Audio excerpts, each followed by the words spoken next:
अंबरनाथ तालुक्यातील प्रबोधनकार हरिभक्त पारायण श्री विश्वनाथ महाराज वारिंगे यांना प्रबोध मार्तंड पुरस्कारानं सन्मानित करण्यात आले।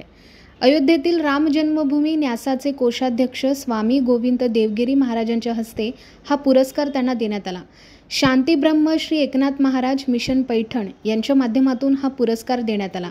श्री संत नरहरी सोनार महाराज संस्थान पैठण इथे या कार्यक्रमाचं आयोजन करण्यात आलं होतं।